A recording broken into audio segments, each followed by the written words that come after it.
Hey everyone, welcome to the intro of episode 33 of the This Isn't Funny Anymore podcast. I'm Chris. I'm Phil. And today let's try to do a quick, tight intro because we have a long episode. Sure. We talked about news, then we went straight into games we're playing. You talked about the Mortal Kombat mobile game. I talked about the Final Fantasy mobile game. I talked about Lego Batman 2. We talked about Saints Row 2. Yep, and then we did the episodic choice-based story corner. Where you talked about... I talked about Game of Thrones, episode 2. Then I went and finished up and talked about Life is Strange, episode 2. I guess rate and review us on iTunes. I still haven't done that. Yeah, and follow us on Twitter. No, I haven't done that either. I know you haven't done it. You don't have a Twitter, do you? No. Okay.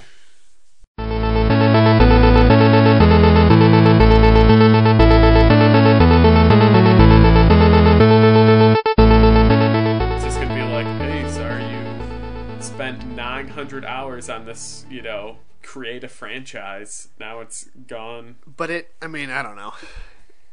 It wasn't supposed to do that. It was supposed to save your game so you could play offline. Yeah, but their wording is super, I don't know if you read, their press release about it, which was just well, if you were online when you started it, then it saved it to online. And not on your hard drive. Yeah, but those who were offline and started it, it saved to their hard drive. It's you have to be online at all times. Right. With new games. Exactly. Patches and updates and all sorts of shit. So to pull that card, and also, it's you just should have told us that then when we created our game to begin with. You can't say that now that the servers are gone. But they came back up immediately. Yeah, because everybody freaked out about it. Yeah. They were just and now you they guys said are shystas. They're pushing back the shut-off to 27 months or something. Is that what they said it was? Yeah, they said from now on they're going to give...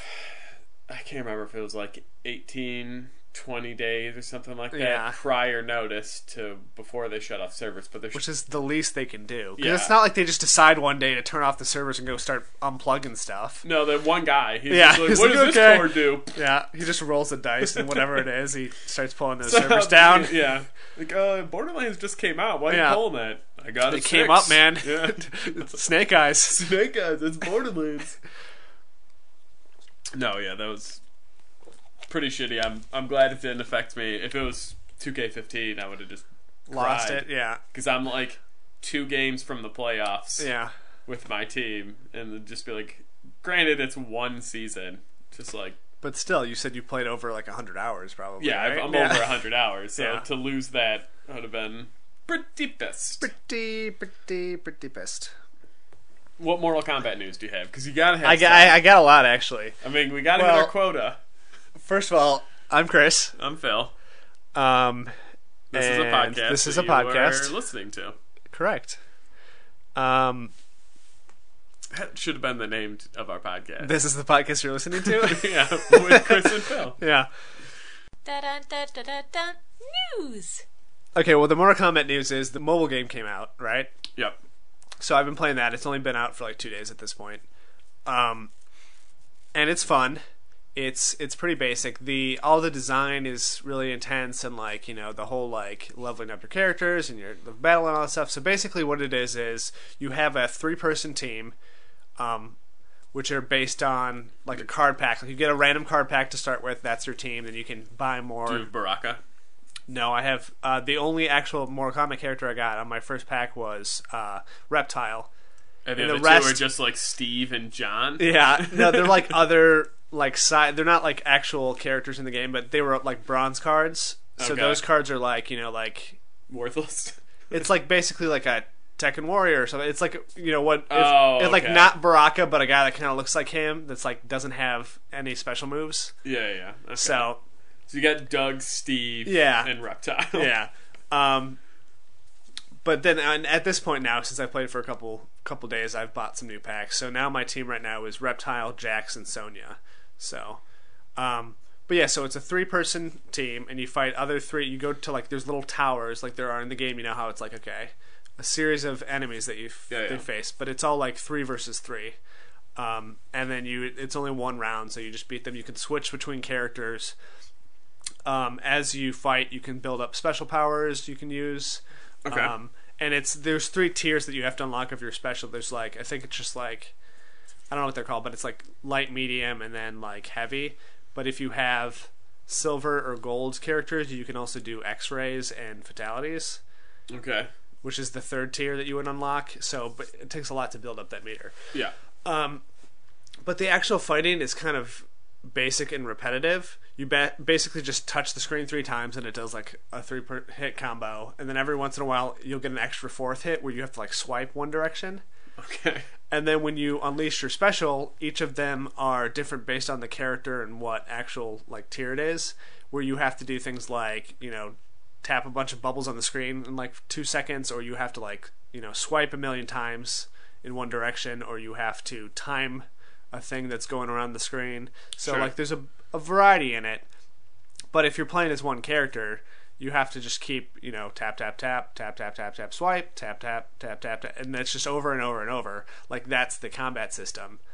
You do sort of have to time it, like, if you try to do a special when the character's not close to you, you'll miss. Okay. So there's sort of that sort of stuff, and you do have to, like, you know when to switch, because you can't just continually switch, because there's a cooldown to that. I don't know. And, you know, you can buy more gear, you can buy accessories, you can level up, you can do all these things. So, since I assume it's a free-to-play. It's free-to-play, yeah. Where's the paywall? Because there's got to be one. The paywall is, there's like 3 different... Besides just probably buying like gold players. Well, yeah. I mean, technically you can't just straight up buy a gold player, but you can buy currency to then buy a gold player pack. So the 3 currencies is you get coins, right? Mm-hmm. Also, you get a thing called souls, which you only get from defeating a boss or completing an entire tower. Or doing like special daily challenges. And those 2 things you can buy. So you can buy gold or you can buy that. So that can get you silver and gold characters in the packs, the random packs. Yeah. Also, then I guess there is a store where you can buy a specific character, but they all cost a lot more than just getting a pack. Yeah, but I'm also sure like the real the annoying thing randomness of is some characters is so high. Right. Well, I got lucky because, the first character I got, Reptile, was one of the worst of the silver tier. But then Jax was top 3 at the silver tier. So I started using him. Even though he was only a level like 3 or 4, and my Reptile was like a level 15, he still had more hit points and more power attacks than them. So, but the real annoying thing is each character card has, you know, energy.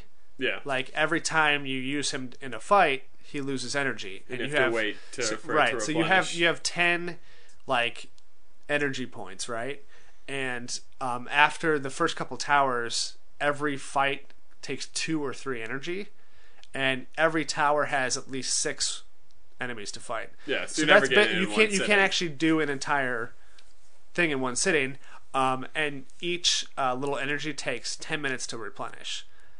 Each one equals 10. 1 equals 10. Ooh. So that means, like, if you are at, like, halfway... Like, I'm not even, you know, a third of the way through all the towers, but I still have to wait then a half an hour between fights, which is super annoying. Or you can pay the money to play instantly. Yeah. Right. And it's... I mean, I understand the appeal for the people that want to keep playing, but I'm not going to spend money to play this game. Very dumb But it's idea. super annoying to put up all these walls like that. Like, hey, you can play this once an hour basically because you got to wait for your thing to replenish all the way if you want to keep going. Because like if you just do like a half a fight or you lose or something, then you got to wait again. It's like you might as well just put it down, go do other stuff, and come back later in the day, which is what I've been doing. Like I'm not going to just sit there like in 10 minutes like staring at the screen waiting until I can do another fight. No, you do it like. I have a game that I can talk about when we get to games we're playing. Yeah. But just like I play when I wake up and I play when I go to bed, and just like because the rest of the time is refill time. Yeah, exactly. So it's just like I'm not gonna sit there. Like maybe if I think about it at lunch, it's like I'm bored. Yeah, get something in. But exactly. It's just like if you're waiting for the countdown clock to hit 0, then you get one match in, and then you have to put it down again. Yeah. So it's pointless. The thing that's annoying though is that the better thing is if you level up your profile character, then it replenishes all your energy across all your teams. Okay. So that's good. So if you can time it right to like get, you know, on your last energy, 1 or 2 energy, you level up, and then you can keep playing longer, which I've done it a couple times. And like when you're first starting the game, you're leveling up like every other fight, so it's fine. So you don't even notice the energy thing until you get like actually into it. When you actually want to play and have decent characters, and then you have to wait forever. Well, yeah, that's where they get you. If they started that right at the beginning, you'd be like, I don't even know if I want to continue playing, but after you get, level 10 characters and you start getting people that aren't just Doug, then you're just like, oh, I want to play more. And they're like, oh, sorry. Too bad. But there is a lot there. Like, the graphics are pretty good, and, like, there's, like, 26 or 27 towers, plus there's daily challenges that always change, obviously, every day. Yeah. So you can pick those where you get a lot of bonus, either coins or souls or whatever you're going for. And then there are just like random things you're supposed to do each day, like like win 2 fights with a bronze character or something like that, and that also gets you payoff. Plus there's this like ally system where you can select an ally when you go into a battle, and it's based on other multiplayer characters that are in your area. So like somebody's actual profile, like you choose a champion, which is like your main guy, and those can be selected by other people. So once in a fight, you can use that, and he'll come in and like do a special move and then like pop out. So it's like one additional like special basically. But if somebody selects your ally to use, you get then points. You can level up and get a special experience and do all that stuff the more people use your character when you're not playing. Okay. So, I mean, that's something. Plus, they said there's like multiplayer ladders. There's all this other stuff that hasn't unlocked yet because the actual console version hasn't come out. So there's like 3 or 4 things that are like, coming April 14th. So even though it's got all of these features and stuff, it's still, the actual combat is not that fun to play. No. Opposed to like the Evolve game, which is like fun, puzzly. You can constantly be playing. Like, they never put up those walls where you have to wait to play. So another reason why it's more fun. Plus, you get more out of the Evolve game because it helps your characters immensely. Where even though there are a lot of tie-ins and challenges, like you can go to the list. So doing both things on the mobile game and on the console unlock things for the other version.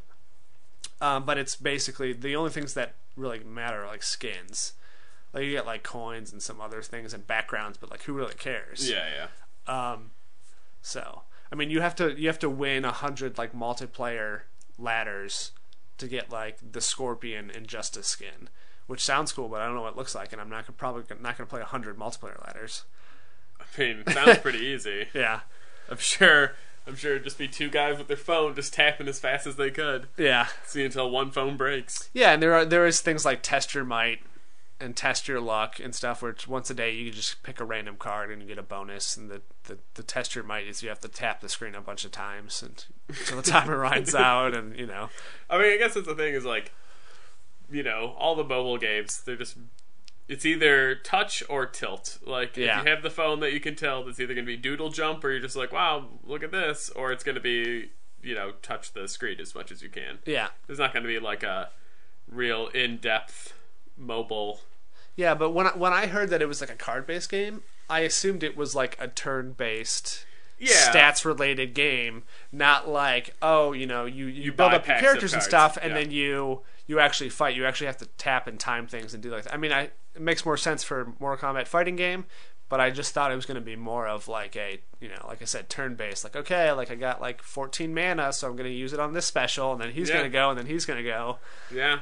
I mean, definitely earlier before I was thinking more along the lines of like Magic. Yeah. I mean, like, I don't know how they'd, of course, do it because, set in the Mortal Kombat universe, like, maybe you're just playing Magic against Reptile. Right, like, you're sitting on the ground. Reptile's a big Magic fan, but I mean, I'm sure you'll play it for a little bit. Maybe you'll get like 1 or 2 skins, but yeah. I think I'm just going to play it right now until the actual game comes out, and then I'll see where I stand. Yeah. And maybe if I need to get 1 or 2 extra things, I'll go for that. Otherwise, it's probably not going to be a long-term game that I'm playing. No, I can't imagine. Especially, like, it's cool that it unlocks skins, but like you said, like, if that's all there is, like, I can live with not getting that. Yeah, and like, as soon as you link your account to your console version, you get the Johnny Cage mime one, and that's probably, although really the one I want. That or anyway. The Scorpion Injustice one, which sounds cool. I don't know what it looks like. Sure, but it's going to be way too hard. Somehow it's grittier. He looks like Batman. Yeah, that's what I'm guessing. He might have been a DLC character for Injustice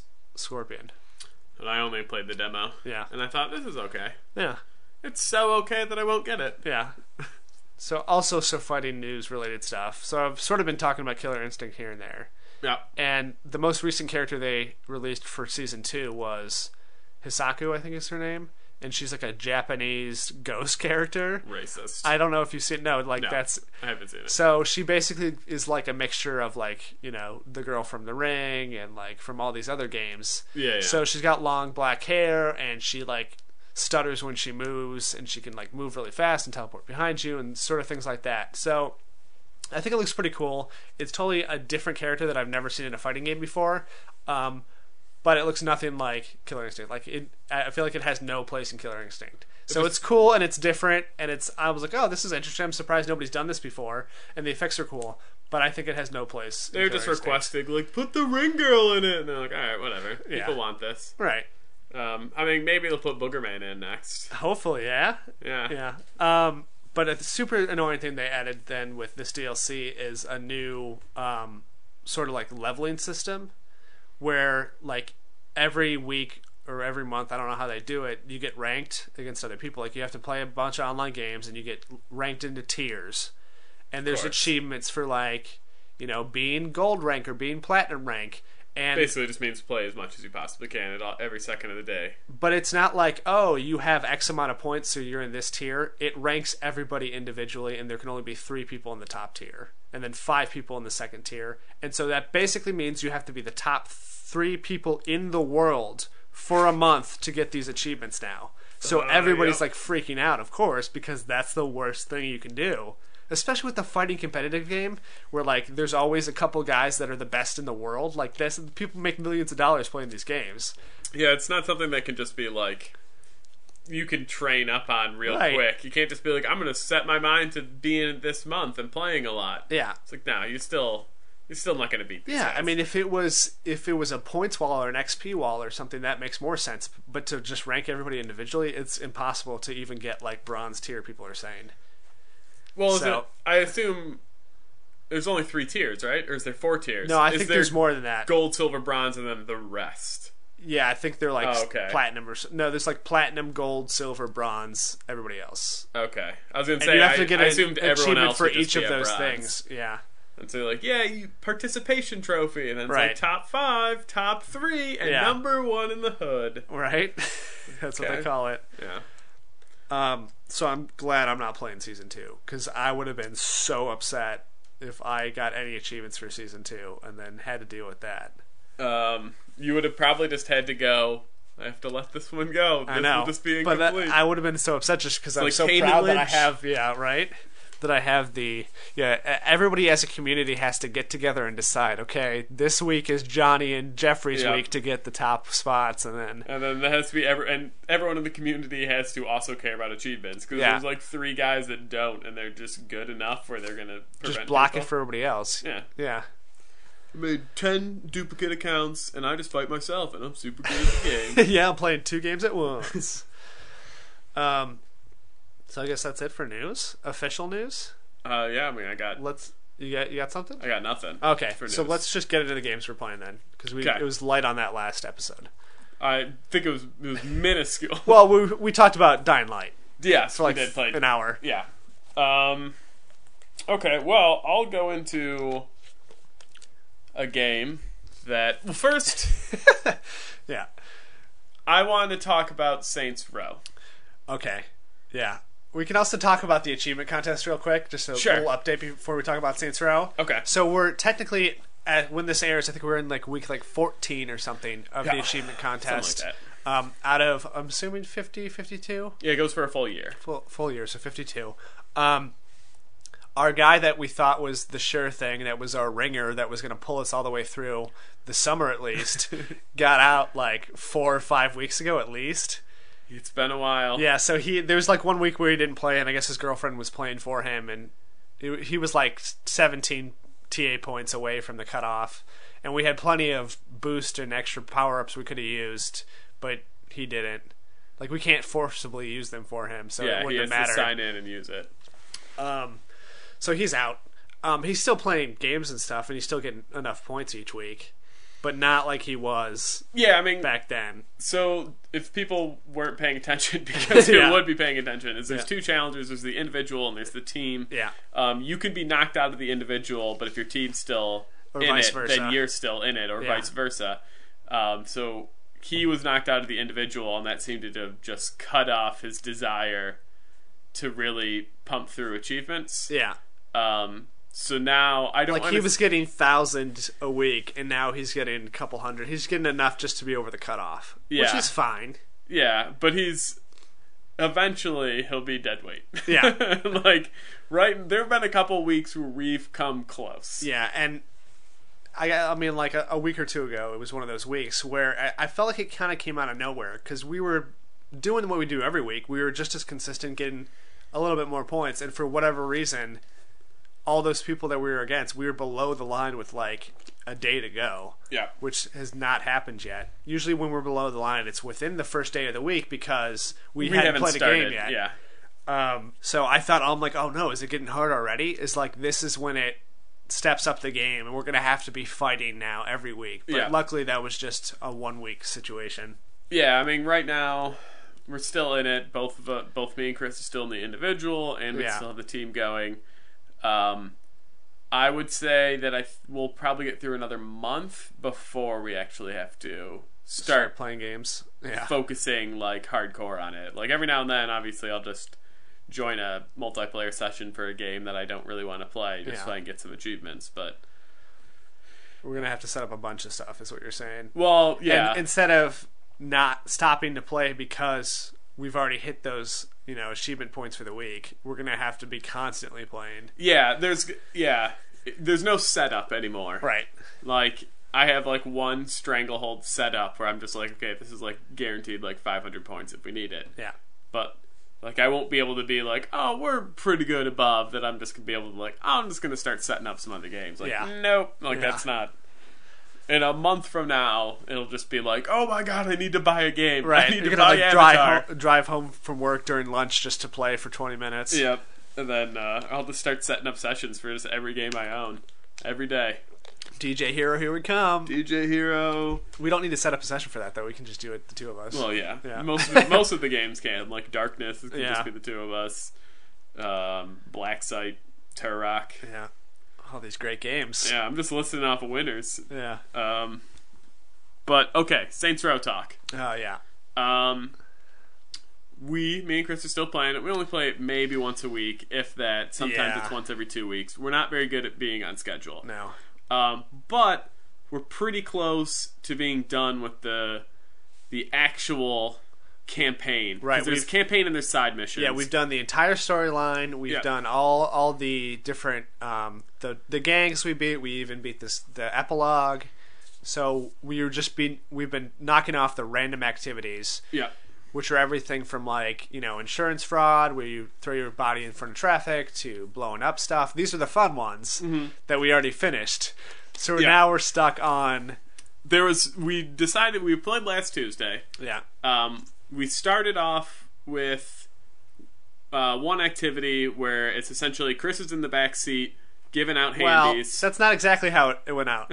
So what happened? We started with Snatch, right? So we started off going to pick up prostitutes. So you're in a car and you have to drive around the city stealing prostitutes from other pimps who try to attack you, plus the gang of that territory also tries to attack you, and you got to bring them back to your base. Yep. So we did the first location and we just blew through it. Yeah. It was like the easiest thing, and we had attempted this at another location before, and I was like, when we were playing, I was like, why did we stop? Like, this was so easy. Why did we not play before? Were we having connection issues or something? Yeah, I mean, sure we were. But so after we finished the first area of Snatch, I went to the bathroom and I came back. When I came back, you had started the escort missions. Yeah. Which is me, like, Phil driving around and me in the back. So, like, we went from gathering up all these hoes, like, we had plenty of hoes, and now all of a sudden I'm the one that has to do the dirty work. Yeah. And since I was in the bathroom, you selected me as the actual prostitute. I mean, I did it before and I was pretty good at it, so I understand why you did exactly. it. But you sold me into sex slavery because I went to the bathroom for a second. Yep. That's how it works. Right. And so Phil's job is to drive around the city, avoiding camera crews, because the person in the back that I'm performing, the mustache, it was like the unicorn mushroom mustache sex move on. Yeah. Is like a famous person or whatever. They're in the news, and so news vans and private investigators and stuff are chasing you around, and you have to avoid them or take them in a crazy location. Like, take me to the other side of the map because I want to look at water for a second. Yeah. And that had been frustrating. But we managed in the past, but we did pretty well. We managed to get through. We had to retry a couple times. There's some general shittiness about Saints Row. Yeah. That's same with Grand Theft Auto. Is that when you were going fast and driving, other pedestrian cars turn in front of you. Yeah. On purpose. Like oncoming cars in front of you. Yeah, it's constantly... just like you're driving through, you might even have a green light if you're paying attention to it, and a car will just be like, I'm going to go. And it'll turn just so you smash into it, come to a dead stop. Yeah. Especially when you're being followed by cars. The cars seem like sometimes to just glue to you, where like you have a straightaway, you're not hitting anything, and you're going as fast as possible, and a news van is on your bumper. And obviously, if you're within range of getting like you're making turns, you're trying to do everything like last second, so you're like a real person following me wouldn't make that turn as quick, and then you'd have a getaway, and they'd be like, nope. The minute you hit that turn, they're still right there. Yeah. So I mean, we finally found a balance. The problem is that if I shoot out of the back, I lose the pleasure meter that's built up, and I have to keep doing the same minigame over and over and over. But we found a decent balance where I could shoot once or twice at strategic points. I'd have to do it again, but it wouldn't matter because I blew up a whole fleet of news vans that were behind us, so it was fine. But we beat that. Yeah. We go to the last snatch activity, which is picking up prostitutes. We already were halfway through it. More than that, we only had 2 out of the 6 left to do. In this new area... Turns out it's super difficult, but here's where my issue... Now, to preface this also is we weren't able to talk to each other while we played this time. Yeah. I don't know if people are part of the preview program, they know that this is sometimes an issue, but right before I played, it downloaded an update to the console, but Phil's not in the preview program, so he had a different version, so I could not chat with him. Yeah. So we were dealing with all this co-op stuff and all this frustration without being able to actually communicate. Yes. Like, Phil could talk to me, but I couldn't talk back to him. Yeah. So I just said terrible things about the whole time. Yeah. But Saints Row in general is fun because how wacky it is. Yeah. But when the wackiness gets to a point where it now prevents you from beating something was so infuriating that I like...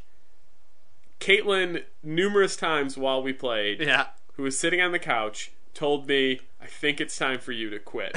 She kept saying, because I was getting, like, well, so was I. Like, you couldn't even hear me. Like, visibly upset, because at first, you know, like, whole thing, you're picking up, you know, prostitutes and going. Yeah. So in this new area, the cars that are now following you are sports cars. Yeah. So they're tougher, they're faster, they're going to stick to you. Like... They, you know, whatever. They drive faster. Yeah. You can't get away. Like the other version that we were playing, there were slower cars following us. Yeah. We could kind of just outspeed them back to the location. Right. So it was sports cars, and it was also motorcycles, which were impossible to shoot. Yeah. Because I was the passenger for the most part, and I would try to shoot the guys behind us. But I don't know what you were going to say, but another thing is that the GPS that we had, we were in Chinatown, right? Yeah. And so there was a lot of small alleys and zigzaggy roads, and the GPS would always want us to go through like back alleys and stuff, but there would be like dumpsters or like cement overhangs. Like there's things that made it like where we'd have to weave in and out. Yeah. Also, the thing about Saints Row is half the time telephone poles will fall off like they're made out of toothpicks, and half the time they'll stop your car dead in its tracks when you're going 100 miles an hour. Yeah. So you never know like what if you're going to hit something, if it's going to stop you, or if you can just plow through it. Yeah. So like we collect some prostitutes, we bring them back. Yeah. Then like this would happen multiple times because the cars following us are faster than they can catch up. Yeah. We would destroy the car when they're pretty close to our base. Right. And then their explosion would somehow kill the prostitutes who were getting out of our car that should be in, like, safe zone. Yeah.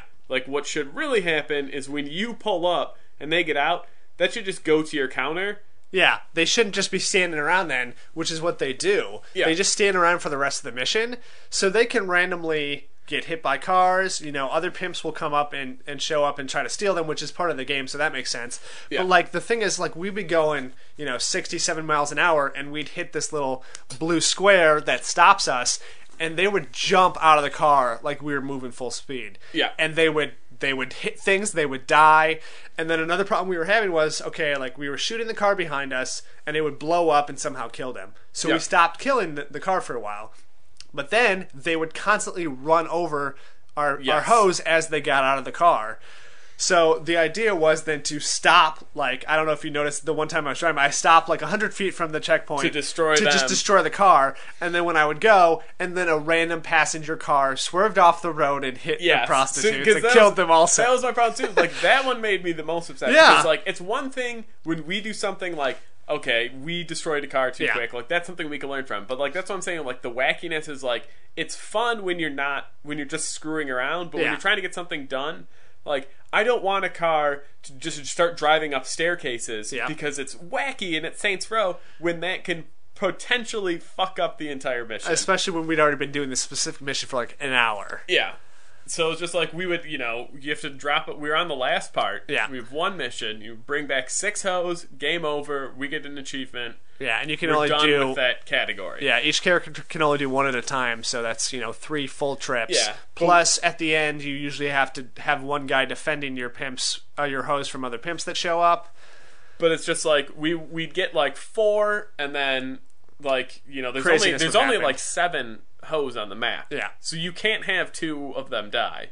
So well, if one dies while you're bringing them back, you can revive them. But if one dies after you've already brought them home, they're dead forever. Yeah. And then you have to go to the last one that's possibly way out of the way. Yeah. But it was just like I never, since we've played, have wanted to take the disc out, smash it in my hands. Yeah. I'm not even caring if the shards went deep into my palm. Right. And just say like, well, that's it. That's all the achievements I'm getting in that game. I'm never playing this game again. Yeah. Like I texted you like right after, and I'm just like, I'm not playing Saints Row 3. yeah. Like if you have Saints Row 3 and you want to play, you play it by your own. Like I'm not playing it. And it was just like, it made me so mad. Yeah, I mean, it makes you not want to play video games. Well, like, not just that game. It's like, I want to walk away from this whole thing right now. There's no difficulty setting. Yeah. There's no, like, it's not like that was giving us trouble, let's move it down to easy, let's just beat that thing. There's nothing. No, anytime we've had problems with the game, it's because the game was broken. Like, the helicopter missions that we were doing early on, like, it was that one specific location kept having a bunch of glitches, like, nonstop. Like, the driver wouldn't know where to go. Like, when we were trying to land, like, she was out of the, it made us land in a forest of trees, and you would hit one little thing and you'd go spinning off, or, things like that.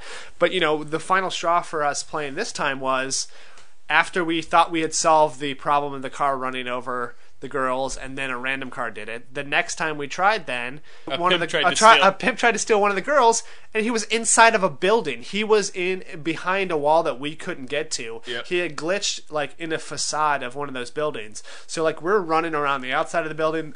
We're going down. There's like a parking garage by it. We're running around there, and it's like we can't even get to it. So like we had like 3 or 4 just straight up glitches in a row. Yeah, and we were just like, okay, we're not doing this anymore. Yeah, it was just like you win, Saints Row. You win. I was so ready just to like finish that, be done with it, because really like all we have left after that is we have some races. I don't think the races count for the co-op ones either. Perfect. So we could have just done that on our own thing. So I think all we have to do is that and one more thing, because I looked it up after we stopped playing how close we were. But yeah, still, like, this is the breaking point right now. It's like, we have to beat that. But at the same time, if we play it next week, right, and it starts going bad, like, 3 times and we don't get it, I might just throw my Xbox out the window. Yeah. Like, it's that close. Yeah. And if we get, like, 5 and then it breaks, then it's for sure going out the window. I don't care what try that is. Yeah. That's the first try. Just like, we got 5 and, like, somebody gets ran over. Just like, nope, done. I will buy a gun so I can shoot that disc. Yeah, and I noticed too, like, even when we were, I'm trying to think of like a strategy of what we can do. Sure. Because even when we were like blocked, even when we destroyed the one car, like 100 feet from the goal, another one would spawn in the other direction, like instantly. They'll always spawn a car right there in the final zone to fuck up your shit, basically. Yeah. So I was like, maybe we can like build a wall of cars. We'll get like a whole, because we have plenty of time. Like, time has never been an issue with these. So Yeah, get like 5 or 6 cars and make a little wall to like protect ourselves. And then just like a and then little pull in hole one for a from one of the drive-through. sides because yeah. Yeah, it's just, I don't know. It's super frustrating. Plus, I mean, like, not that it can be like the guys that are shooting at you with Uzis. Yeah. Just like decimate a car. Yeah. So like in the other version, in the other activity, we were able to do maybe 2 or 3 pickups with one car before it even started smoking. This one, 2 front or 2 and back, we already got gray smoke. Yeah. And then like there's gray smoke, black smoke, and on fire.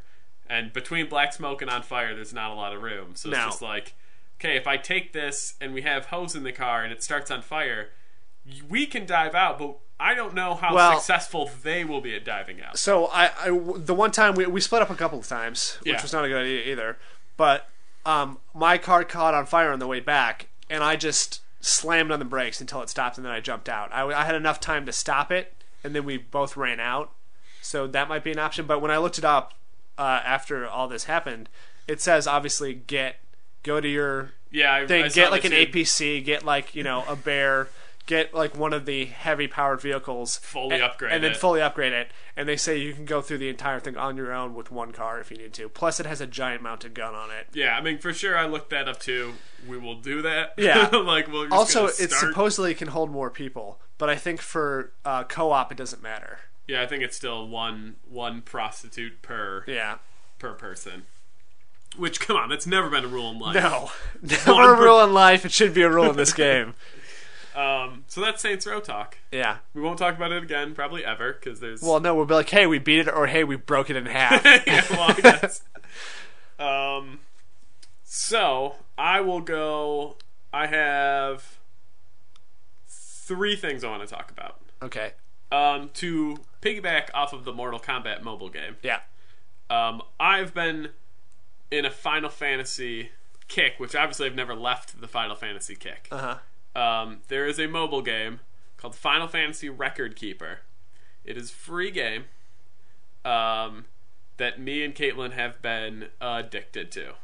What it is basically take the combat from old Final Fantasies, like maxing out at Final Fantasy VI.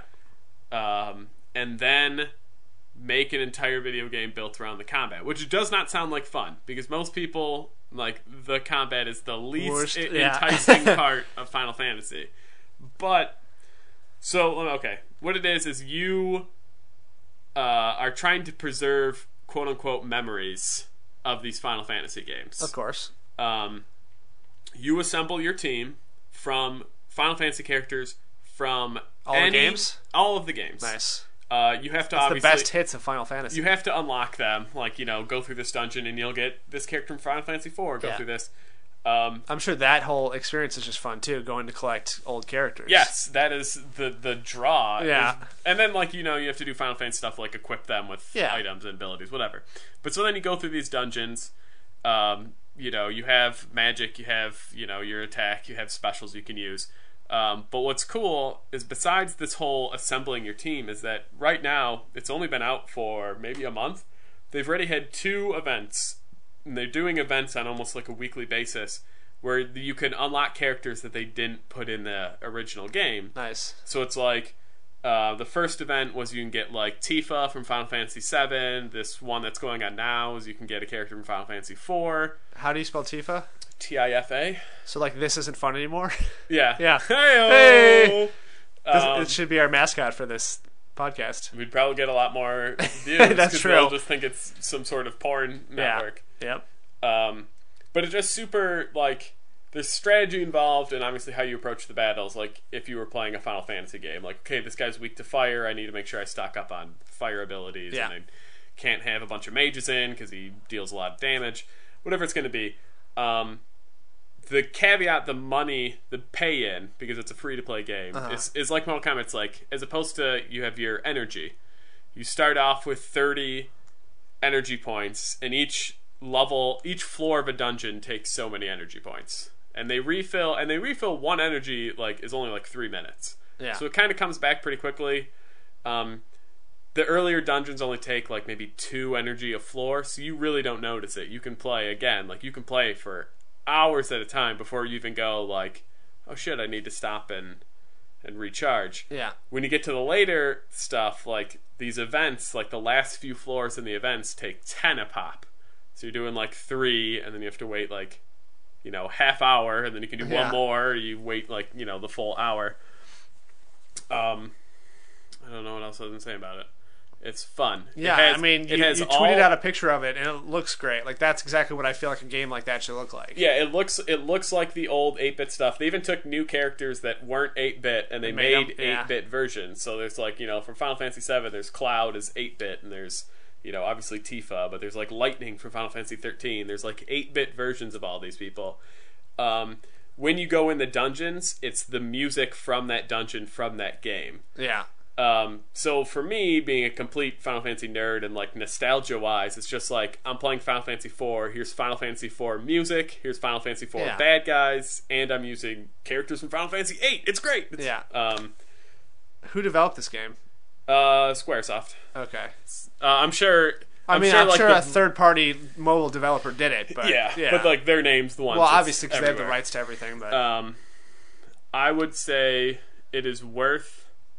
It's worth a Google if you're interested in it. If you like, especially because it's free to play. Yeah, it's free to play. Yeah. The paywall isn't that big. Yeah. The paywall, you get things called mithrils. What they can do is you can either turn them in to refill your energy, so it's automatically up at the top. They have like rare relic draws where you can get like a super high-powered weapon. You can turn them in for like getting weapons. I haven't used that for weapons once, and I'm still doing fine in the game. Yeah. Like you could do it if you want to, but to me that seems like a waste. Or the caveat about the dungeons, once you start a dungeon, you can't leave it without losing progress, or you can use a mithril to essentially like heal all of your characters and kind of stop it so that you can, whatever you need to do, re-equip kind of thing. Yeah. Super addictive for me, super fun. I only play it like twice a day. Like I said, I play it right in the morning, use up all my energy before work, and then like usually like while we're laying in bed right before we go to sleep, I use up all my energy again. You can still get a lot done. Over the weekends, it's different story, because then I'm just like, I still only got 6 points. Yeah, you keep setting like a timer so you know exactly what you can play. But to transition to that, Final Fantasy news. I got a 3DS game, Nintendo 3DS game. I didn't even know you had a 3DS still. Caitlin has does. it. Yeah. And it is Final Fantasy Theta Rhythm, or maybe Theater Rhythm. I don't know how they pronounce it. But what it is it's basically Cuban Rhythm, I think is what it's called. Cuban Rhythm. Yep. It is basically a rhythm game set to Final Fantasy music. Again, I'm a nerd. Yeah. I understand that. And you play it on mute, right? I play it on mute, and I just play the music you just in like my the head. tap. Yep. And you just use the stylus, and there's different things you can do with that. Like you either tap it, swipe it, hold it, and release it. Bop it, twist it, spin it, kick it. Yeah. Again, it's really good. You have to like the music. If you don't like Final Fantasy music, this game has nothing for you. It's just a mobile rhythm game. Yeah. But I give both of them A++-. Okay. So just an A+ then? Yeah. Because the other plus and the minus cancel each Yeah, other they should out, cancel and it. then Yeah, just regular. So is that all then for Final Fantasy? That's Final Fantasy. That's part 1. Okay. Not saying that there's multiple parts of Final Fantasy. I got it. Just... Yeah. So I'm part of the Xbox One preview program also, and that's separate from the 360 version. But because I'm above level 7, I guess it was, in the preview program, because you do different things that they call quests, you do like surveys, you do all these things, and you get points, you get levels. I didn't think it meant anything, but apparently they use that to distinguish how active people are in testing stuff, and then they give different levels different things. So I'm above level 7. I'm way above it, but so I got to be part of the Smite Alpha. And the full name is Smite Battlegrounds of the Gods. So basically what it is they said that it's their twist on the MOBA style of game. For people that are not familiar, I'm pretty sure MOBA stands for Multiplayer Online Battle Arena. I believe you were correct. And if you don't know what that is, it's a very sort of I don't know. It's specific. It's sort of been the trend lately in a lot of like online and PC games. It's like a new subgenre that has sort of caught fire and sort of become its own thing. If I was to, I don't play it, but my guess is that it's like a combination of like the PC games like Diablo, where it's kind of that overhead, click as many times as you possibly can in a minute, and like your StarCraft and your Warcraft, where you still like build shit up, get stuff, but it's a small area where you're gonna run into it's like it's a combination between those sort of Diablo games and sort of almost like a real-time strategy also. But they say their twist on it is rather than seeing the action from like, you know, a bird's eye view, you're just one character and you're down, the camera's right behind them, so it's like you're playing another third person perspective game, but it's the MOBA style of game. Never played a MOBA before. I'm sort of familiar with them, just sort of seeing things here and there, but I've never played one. And I mean, I don't know what to say about this game without just explaining basically what a MOBA is. But like the map that I played, they give you like a little tutorial, like, oh, here's your character, here's your special abilities, here's like, oh, like defend your base, you can get health, but only if you stand here. So the map that, you know, the main map that they have in this thing is, it's basically, you know, a straight path, a straight line from one base to the other, and each base is like a mirror image of one another. Like, it's all symmetrical. So it goes like the place that you spawn, there's a god, which is like a giant, you know, like, you know, I think it's all like sort of Greek and Norse mythology. Yeah, like, you know, Roman and some other stuff, just sort of like those sort of gods, right? So there's like a giant boss basically that is your base, and then there's outside it, there's a phoenix, and then you have towers. So you have 2 towers then, right? And so if you're attacking them, you have to go, you know, tower 1, tower 2, phoenix, and then that. And if, you know, the towers can randomly attack you if you're within range, but they can only attack like one guy at a time. The phoenix, like, you know, helps respawn characters, and if you kill it, it actually come back to life on its own after a certain period of time. And then the gods, when you kill the gods, then the game's over.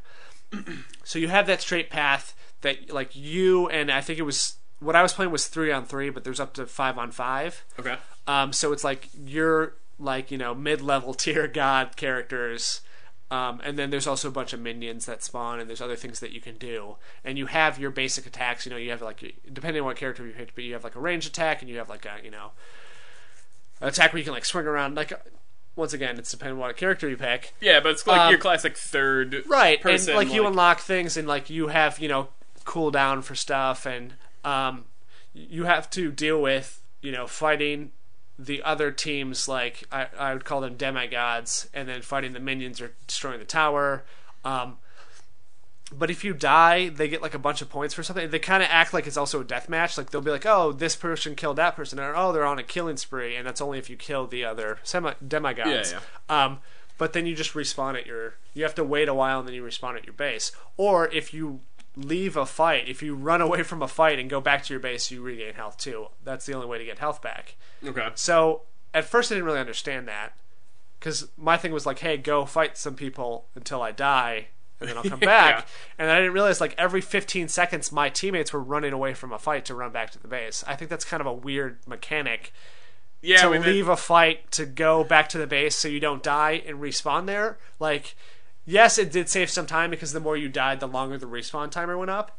But if you're leaving the fight, if you're running back, the enemy can just advance anyways. Or run back and get their health. Right. So like, if you're so worried about not dying. I was the only person that had a kill in the first 20 minutes of this game. Yikes. Because we were playing AI opponents at this point. But I was like, what's happening? Like, do I not understand how this game works? And so it was like that, and we kept losing towers and stuff, and we had to keep rebuilding them, and it just kept going like that. And like they were killing us all the time. We kept losing towers, and then at like the 25-minute mark, we were slowly leveling up our characters. I realized that's what they were doing. They were just fighting minions, fighting groups of enemies till they got XP, then ran back, refilled their health, and kept doing that. They weren't dealing with destroying towers. They weren't doing anything until they were. They weren't trying to win. Because they knew what they were doing, and I Yeah. didn't. I was playing this like I was playing, like an art, either like a shooter, like an RTS, any of those games that I had played before. Yeah. Because I thought, well, if we all retreat and they all just move in and kill our Phoenix, I was like, what are we supposed to do then? And they're like 10 feet from our base, and they have like a huge army at this point. Yeah. But it turned out it worked out, so it was fine. But there's also side paths. So there's the main straight path, and then on both sides there's identical little paths, and in those paths there's little camps. It's really weird. You take little side paths and be like, okay, there's a camp of 3 guys. If you kill the 3 guys real quick, you can get like a power up boost, or you can get like a health boost, or all these other little side little things. Yeah. Also, that's a way that you can sort of Flank the enemy. So that was interesting. But the real thing that I wanted to say about this game was the character that I got in the tutorial. She was like an Egyptian goddess sort of character, and I'm all for the sort of like designing characters however you want. Like I'm not opposed to girls. I like a pair of fat natties as much as the next guy. Sure. But this was like really over the top. Like it was out of the way, and like she was constantly like like clapping and bouncing up and down and like posing and doing all this other stuff that had nothing to do with the character, because she was designed that way. So I kind of took offense to that. Like, usually I'm like, okay, whatever. Like, if you want to play Dead or Alive because you like the way the girls look, that's fine. Like, I don't really care. Like, even though that's probably the most extreme. Also, on a side note, I don't know if you heard that Dead or Alive 5 came out for the PC, and in less than 24 hours... There was a nude mod? There was the nude mod that, like, everybody was using. Yeah. And I assumed it was just like, oh, the characters are completely naked. But no, they took a more... sophisticated and strategic way, and it's basically just the nude parts are nude. Like they found a way to make the costumes so they were like half naked, and still keep the costumes. Like, well, I still want her in a schoolgirl costume, right? But I want her skirt to be up, right? You put a lot of time in that. So, and when I had the chance to pick my character, I picked like the opposite of her. I picked like a female warrior, but she had like giant battle armor on, and she was not like a girly girl. Yeah. Just because like I said, that's like the first time that I felt like, okay, this is too much. Yeah, I mean, I think I tried to take screenshots of it or videos, but it wouldn't let you do it because it's an alpha. Yeah. But it was like there's a fine line. That's the thing. Like I'm like you, where it's just like if you put it in, I don't care. Like you want to make Lollipop Chainsaw the fact that there's an attractive girl and she's wearing a short skirt. Okay, and you're playing with that genre, like you're making fun of it. And it's like, like I'm not going to be the guy who just like sits there and masturbates to a video game. So I don't care that it's there, and if it wants to be in my face, like Dead or Alive's a good example. Like, right? I like Dead or Alive the fighting game.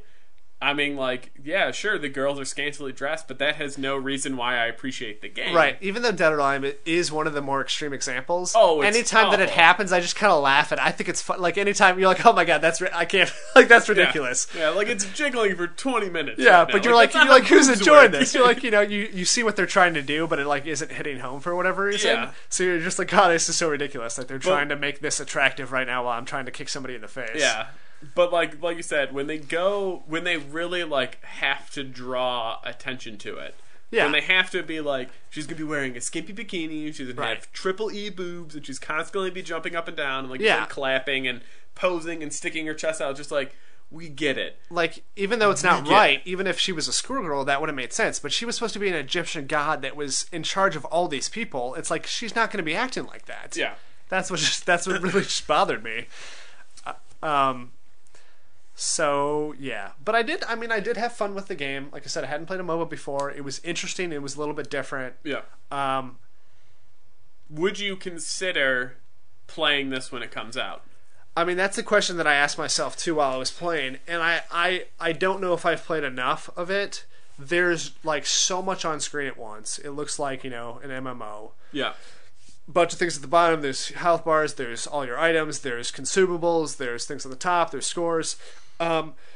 It's something that I enjoyed playing and that I could probably get into. But if I was going to get into this game, I'd have to go like balls deep. I'd have to go all the way into this to really enjoy it and have fun. Like I'd have to commit hours and hours, probably every day or every week.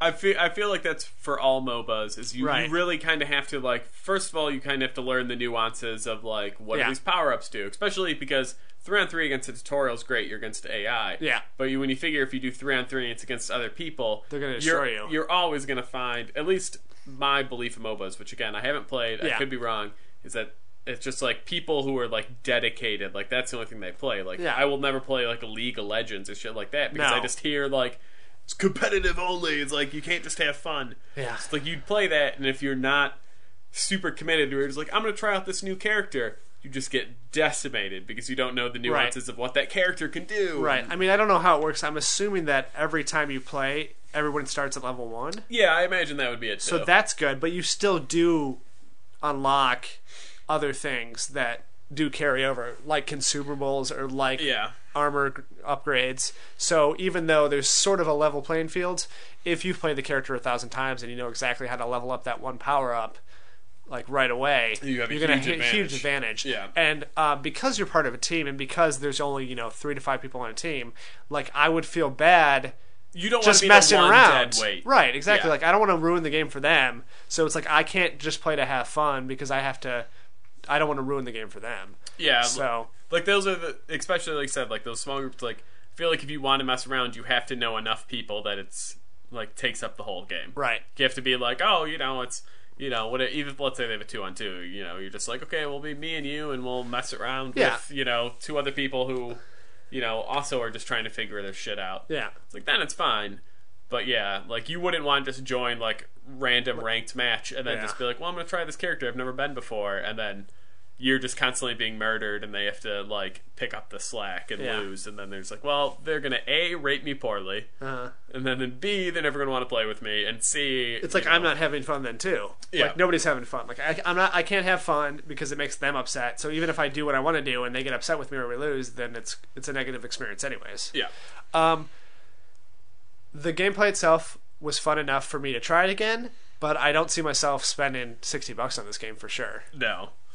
MOBAs are that weird thing where it's just like, oh, that looks interesting. I could play that. Like but I would play it on my PC, like if I was just hanging out and like if I was like into PC games and I wanted to play a game like that. But I wouldn't spend 1,000 hours playing this on the console. Yeah, it's the thing. Like that's the time commitment for MOBAs is too strict for me. That as somebody who would just play it casually, it'd just be like, well, this is a waste of money and a waste of time because I'm not going to train up to get to know my shit. Right. And it's not only that, it's like not only are you not skilled, but it's like every hour that goes by everyone gets exponentially better at this game. Yeah. So like maybe if you want to mess around when you get it launch day and then you're messing around with other people who don't understand it, who weren't part of the preview program. But yeah, you get into it like 3 weeks later. Yeah. It's like, well, fuck. Kind of screwed there. Right.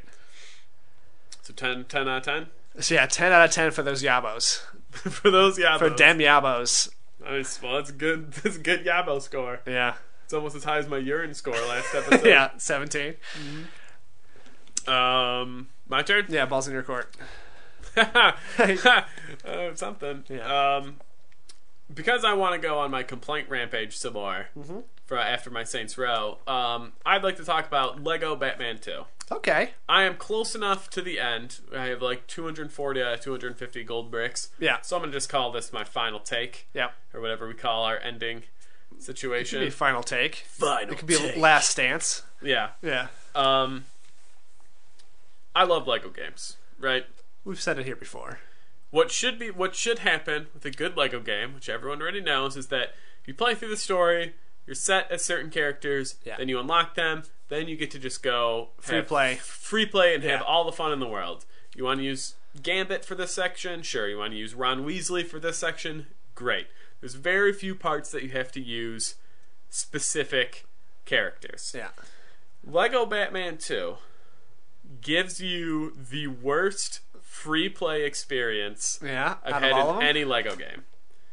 Because so much of that game is forcing you to be Batman or Robin that there's no point in doing free play. Yeah. Here are my examples. Okay. Which I have not prepared. It's gonna come So if you're playing the actual... I saw you brought a PowerPoint with you. Yeah. If you look to slide A. Yeah. If you're playing an actual level, first of all, Batman and Robin are the only two people who can use their suits. Batgirl can't use Batman suits. No one can use Robin suits. There'll be a part where you're just like, oh, I have to... Here's the worst case. Robin has an acrobatic suit, which allows him, for some reason, to create a hamster ball, and then he can roll on course. hamster ball switches Yeah. to trigger something. No other character, no free play character, can roll on those switches. It has to be Robin, which is fine, but in free play you can't just select that suit.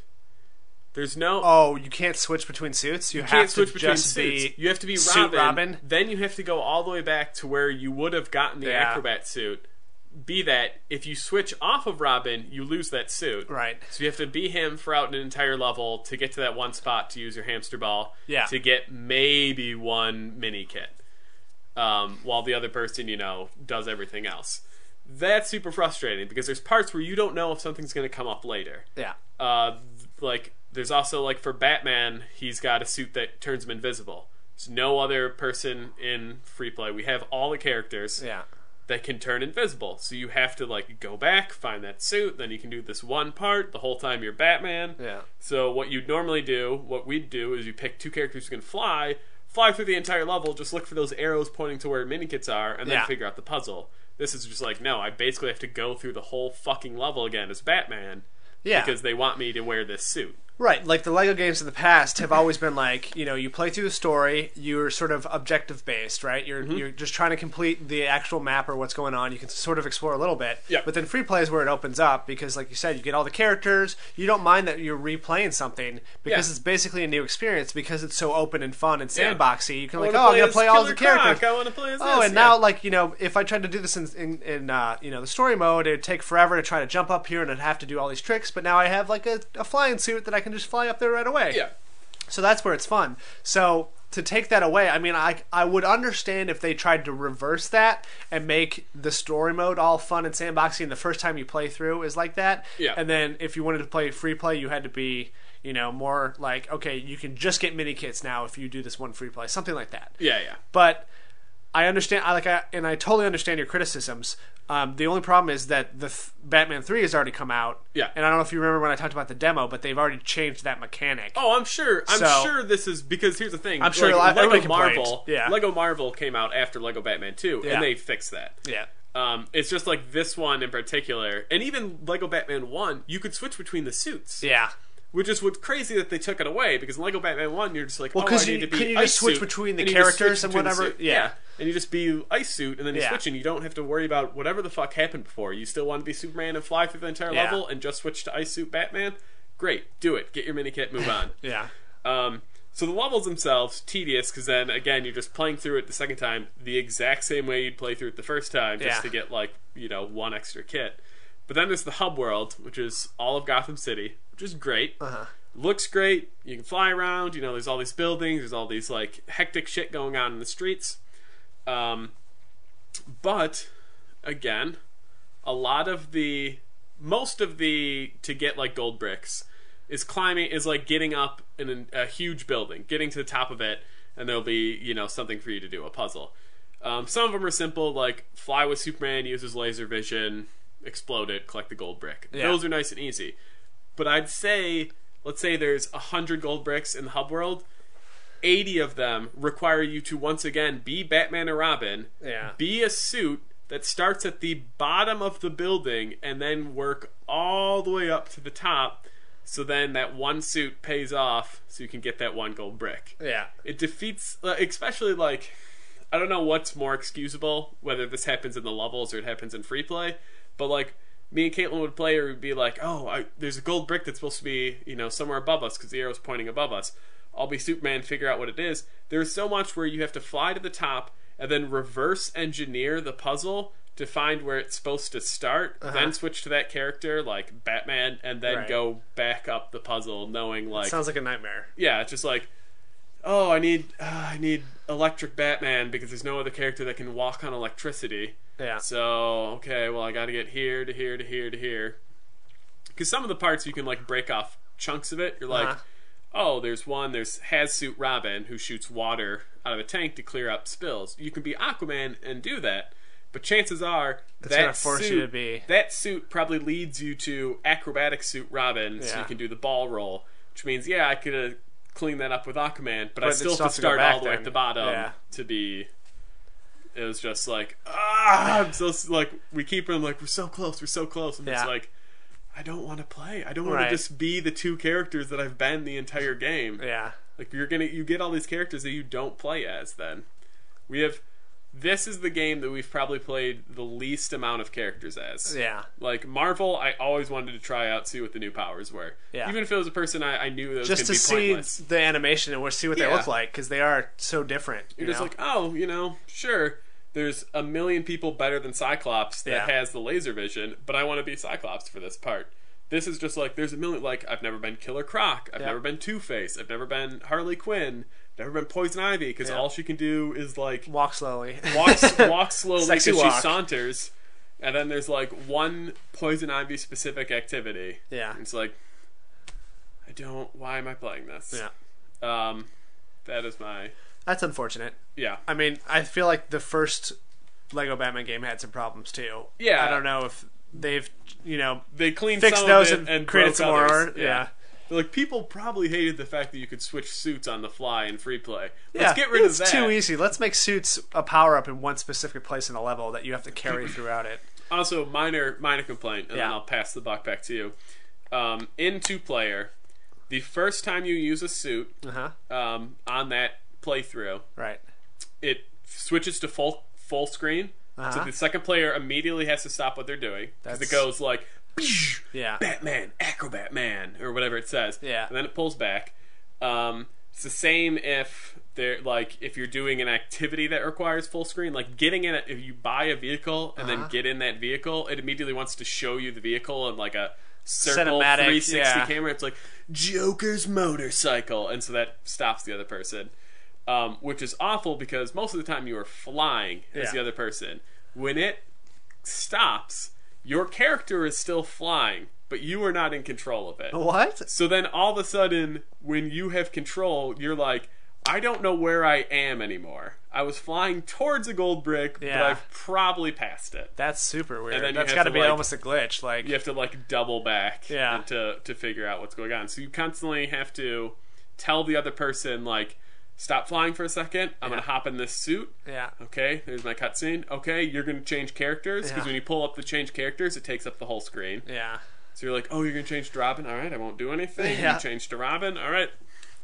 It's a mess. Yeah. Out does of not all the sound Lego like games, a fun, easy kids Lego game. out of all the Lego games, this is my least favorite. Okay. Maybe even worse than Lego Batman 1. But Lego Harry Potters were better. Lego Marvel, Lego Pirates. Of course. Lego Indiana Jones, best of course. whatever. Yeah. Did you see also on news that The Lego Lego Dimensions? So they just announced a new game / type of game. Yep. So it's to compete with the other games like Skylander or Nintendo Amiibos. So I'm scared as to what it's going to be because I love the Lego games and I don't want to have to buy 9,000 characters to have a good time. There's a pretty big base that you start with. You can just buy the game and just play through that way. But that's a gateway drug. Well, so Lego, I guess, has sort of been upset that they haven't been part of this market where you have to buy a physical thing and then in real life to actually play it in the game. So you buy the minifigures, you buy the little thing, and then that way you can use it in the game. Even though they did sort of invent that, their whole like ninjutsu or whatever is like every week there's like a new thing in the TV show, and then you have to go buy it. Yeah. So they're like, oh, we got to get on this. Like, I don't know what style of game it is. I don't even think it has a name. They just say like Skylander Amiibo or it's just one of those. It's material video game where you have to buy an actual item. Yeah, and so. I think the overarching story is like all these dimensions has sort of come together. Like you have this little portal, and that's how you get your characters in the game. So like you buy the little Marty McFly. Well, of course, but you buy the Lego set, the basic Lego set, which builds this sort of like sky gate portal. Yeah. Then you put your little character on it, then it's in it. So that's like your one general thing that you use for everyone, and then you can buy the other little characters that then have new levels and new characters in the game. So the overarching story is, I think it's like Gandalf and Obi-Wan Kenobi and Wildstyle from the movie are like the three heroes, and they're trying to save all these universes because something's going wrong. And so, like, those are the three main characters, and then you go to these, you use the portal to go to different worlds. So there's, like, you know, like Wizard of Oz, there's Back to the Future, there's probably going to be, like, Jurassic Park. They have all their properties, obviously, but then some other new fun ones, too, that you can either buy on your own. That's what scares me, though, is because Lego is huge. Yeah. Everyone wants Legos of their product. Yeah. So the potential market for them, this is the genius idea. Of course. But for somebody who actually likes the Lego games, if these continue in the Lego game style, which it might continue in Skylanders style, where it's just like, here's a random level and you get, you know, whatever, Marty McFly can run around and punch things, and it's fun for kids. Yeah. Like, which I can skip out on.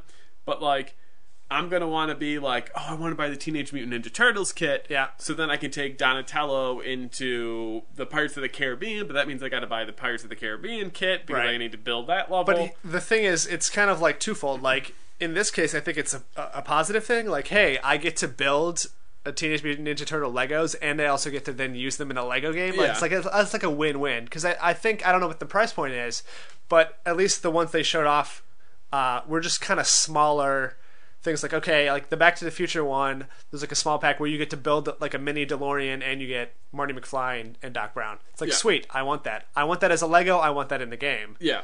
So I'm just thinking, I guess you probably looked into it more than me. I just saw like the initial blips on it.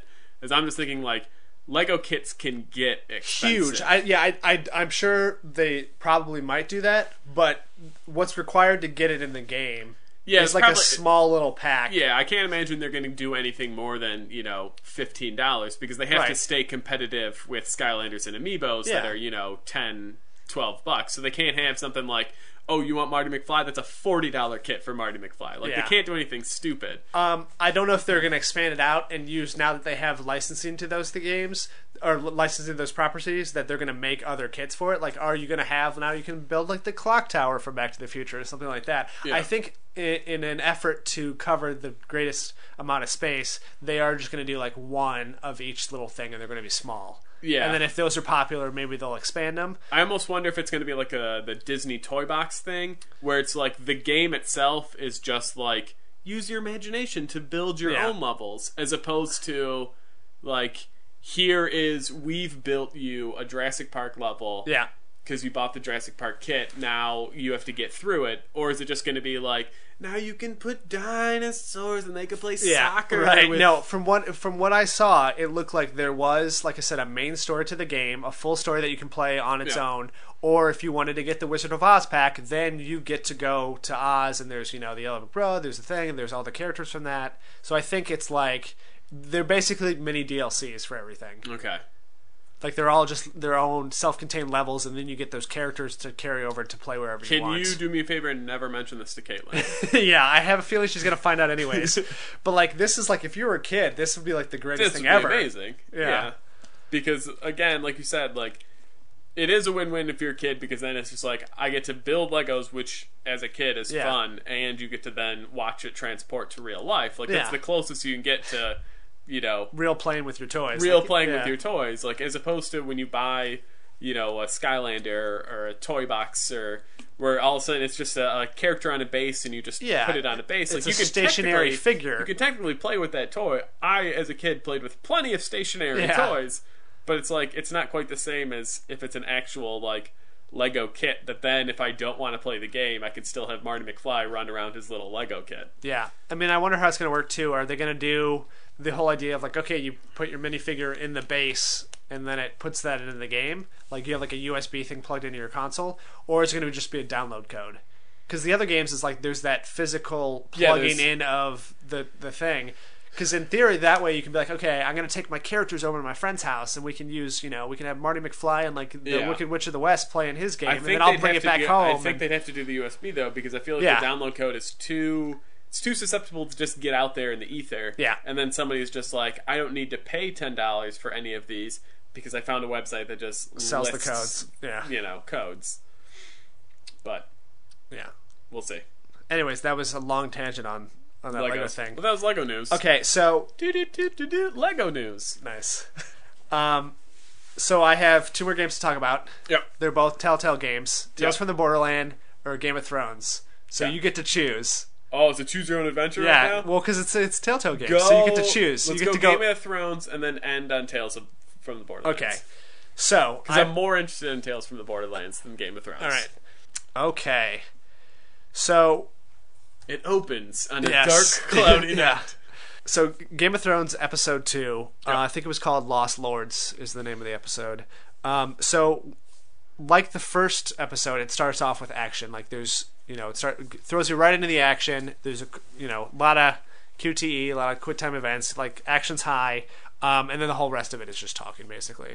Okay. Like they throw in, like the first episode. Then. Exactly, like the first episode. So it's like, okay, they throw you into this big action scene. They want to get you interested. So then, when it's like a cold open. So when the credits come up and it's like the theme music's playing, like you're like really into it. You're like, yeah, I can't wait for this episode. And then it's just like trade negotiations for the rest of the episode. Like it's they do throw like one usually like in the middle. There'll be like another quick little fight sequence, and then sometimes at the end there'll also be action, but. When there's 7-8 chapters, and it's over a 2-hour thing. The first 2 minutes are action, and then there's not really action for another hour or so, that's not okay. Yeah. Unless you really love the slow melodic dialogue scenes of Game of Thrones. Yeah. I just want to talk to Lancaster. Yeah, and so. As I mentioned before, you play as multiple characters in multiple areas. Yeah. They've now added even more. They've added 2 more characters that you play as now. So even more characters in more locations. I will say though that I like the new characters probably more than most, if not all, of the original characters. So that's a positive thing. I think it was a step in the right direction, even though now it's more to deal with. They also introduced like a timing quick time event, because before, just like the other games, it's like, okay, they'll show a button prompt on screen, and you have whatever it is, 3 seconds to press it. But now it's like, okay, there's a large circle that slowly gets smaller, and when it lines up with the other circle, that's when you have to time it right. Otherwise, you don't get the quick time event correctly. And another interesting thing is they don't show you what the button is until right before it gets to the overlapping part where you're supposed to push it. So there is more tension. There is more like in the moment action. I'd always press whenever those things come up. I always just mentally go, "It's going to be B," and then the minute it changes, I just press B, and it's like, it wasn't B. But they introduced it in a weird way where it was right at the beginning. It was like after the action scene, after the credits, and it was like time your glass clink to like you're toasting somebody else, and it's like, make sure you time it correctly. I'm like, this is the stupidest thing ever. Why are you introducing this new mechanic just so I can cheers correctly? Like, what if I missed it? What would happen? Like, I kind of wanted to go back and purposely fail it to see what would happen. Yeah. But then I realized then the next scene, okay, they were just trying to introduce this new way of doing things, and that was a very low stakes way of doing it. Yeah. But it just felt so weird. So my main problem with this, which has sort of been, a problem that I've been saying a lot, which is I feel make choices didn't matter. Mm-hmm. And I felt that because of a couple of different reasons. So one was, just in dialogue choices, right? So you would have a choice of 3 dialogue choices that were 2 polar opposites and one was very neutral, right? Just as a very basic example, because I don't want to give something away. And just, I guess, to be more specific, an example would be like, hey, your choices are like, hey, like I should come with you and I should do this. Or the other choice is you should go alone and do it on your own. Or the third is like, I'm not going to go with you, but this is what you should do, sort of situation. So I picked one of those random 3, and then the character would respond by being like, oh, I think you should do this, and they forced you into interaction anyway. So even that dialogue, that choice didn't even matter, and pointless. that kept happening. No matter what I would choose dialogue-wise, they would already have a canned response. So it not only did my major choices not count, now each of my dialogue choices didn't matter. So I felt like, well, this is basically just like a Mad Libs sort of situation, because what I'm doing, I'm just randomly choosing things. It's not going to affect the outcome of even the conversation I'm having, let alone impact the greater world. Yeah. And also, QuickTime events didn't even seem to matter if I failed them or not. There was an instance where I thought I had failed it, and it still did it correctly. And I was like, that was weird. So I went back and I played that chapter again, and I didn't press the buttons. And so it was like, okay, someone's coming down the hallway, go hide behind this thing, right? So press left when you time it right. I didn't press it. somebody grabbed me and pulled me behind the thing anyways. So not only did that, it was the same thing. So I couldn't even fail the QuickTime events then. So it was like the story was so linear and cut and dry, and they had decided what the story was. I was just kind of along for the ride. It was a terrible omen. Yeah. Because like the whole point of these episodic games, whether they're from Telltale, or Life is Strange, is that your choices are supposed to influence the story, not the story is the story and your choices are pointless.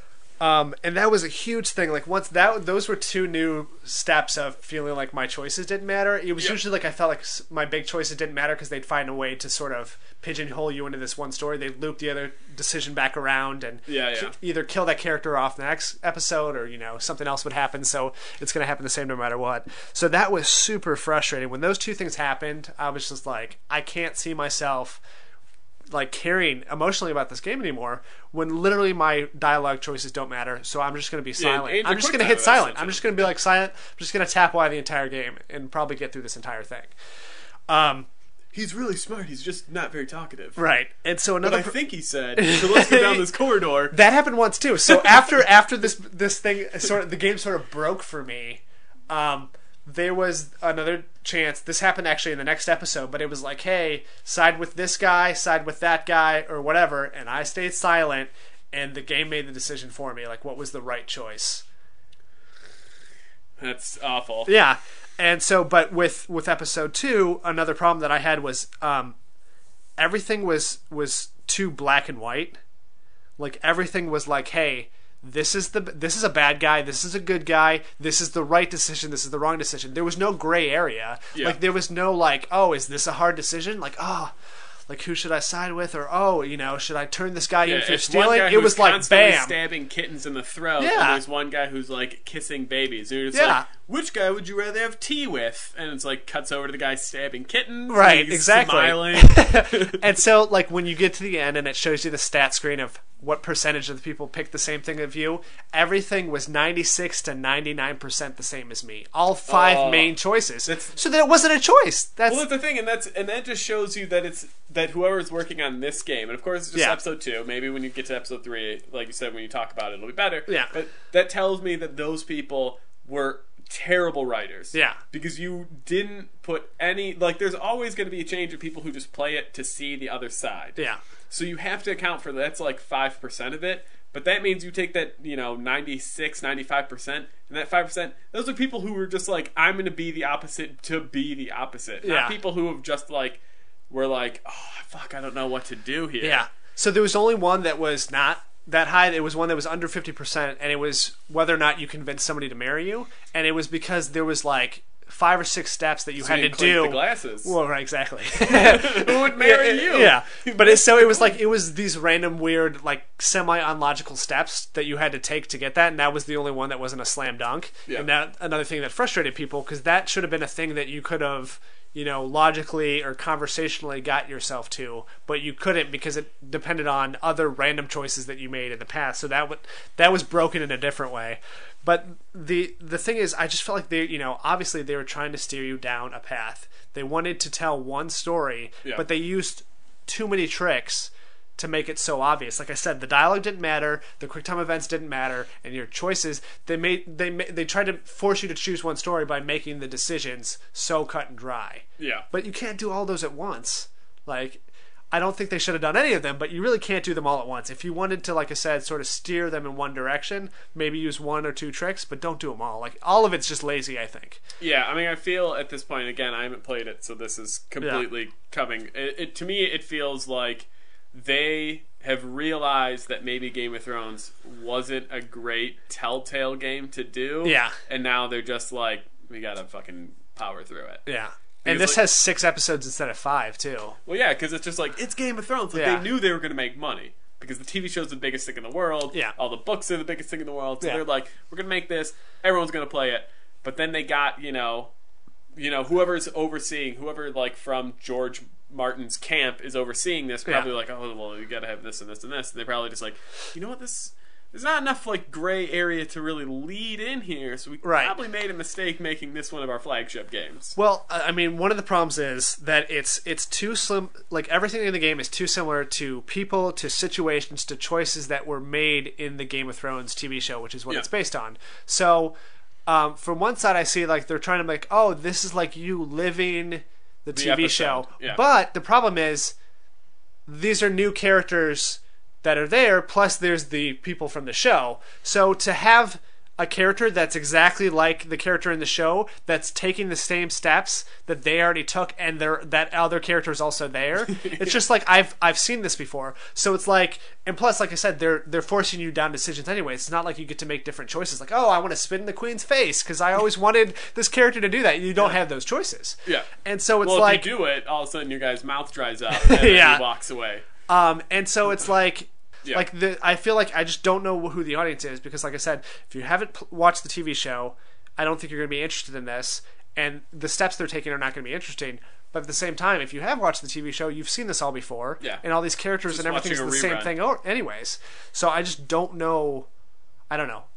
I feel like they it's like a bad sequel, basically. It's like they took all the elements that existed in the previous version and just tried to do them again. You know, just like, oh, let's hit all these points again. Let's do all the same things again, because they don't understand, like, why did people like this sort of thing? Like, oh, did they like it because this character went through this, character arc? So let's just make sure we hit all these points. Let's make sure this happens, then this happens, then this person gets married to that person, then these people fight in this thing.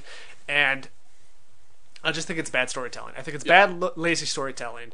And on top of that, it's like, okay, you have 4 or 5 characters and 4 and 5 different parts of this world, and supposedly, your choices are affecting the other ones, and all the stories are going to come together at some point.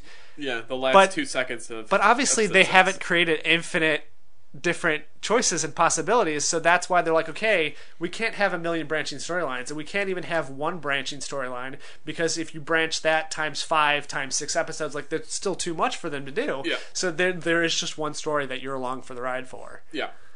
Well, and that was something like even we pointed out when we talked about like The Walking Dead and Wolf Among Us. Is like, we know that there's only one set. We know maybe there's two only one endings. story, maybe two endings. Yeah, and we know that even if I kill this person here, at somehow and you don't, we're still gonna converge on the same spot. Like, it's not gonna be drastically different. But what Walking Dead did and Wolf Among Us did is it made the choices feel important. Maybe they weren't in the grand scheme of ones I think and season zeros. 1 did. Season 1 made me feel like my choices matter. Yeah, Walking Dead for sure. Yeah. So it was maybe one of those things where just like, maybe the ones and zeros, they both equal the same thing, but like the illusion of like, holy shit, this was a big moment that I just got through. While this one sounds like there's no point where you just go like, I'm going to be interested to see how that unfolds. You're just like, fucking, I know how it's going to unfold. Yeah, and I mean, that's another thing too, is like, because this is taking place concurrently with 2 or 3 of the seasons of Game of Thrones, it's like you sort of know the big events that are going to happen. Yeah. And so not only does that mean like, oh, you have knowledge of other characters, but it's like, I know they don't give me their army to help fight their war. Like, this whole thing is like the first 3 episodes was all about that, and I know that's not going to happen. Because that person's going to die, or that person's going to go to jail, or that army is going to be over here, or this army gets massacred. Like, all that stuff I already know about. Yeah. And if this world that I'm doing in the actual game mattered, I would have heard about it in the TV show sort of thing. Like, and so it just feels like nothing really matters. Nothing really matters. Nothing really matters to me. And it's just too convenient that similar situations are happening at the same time with other characters that are also have already been through the same journey. Yeah. Like 2 towns over. Like, it's one thing, and I guess I should stop cutting into. No, please. But like, it feels like, and like, if it's one thing for episode 1 of Game of Thrones to kind of do that, so people who are familiar with Game of Thrones can kind of feel like, they didn't ruin it. Yeah, you know? like, it's gonna be great. But then like, you at some point you have to make your thing different. And like, if it's not happening in episode 2, and when you get to episode 3, I assume it doesn't happen in episode 3, if it's not ever branching from that path that Yeah. got people there in the first place, it's just like, okay, well, if I didn't buy the season pass, which I'm sure you probably did, Yeah. it's just like I don't need to play the rest. I'd Right. download the first 2 episodes, and if they were just like, it's the same thing as the show, I'd be like, well, 3, 4, and 5, and 6 don't matter to me. Yeah, exactly.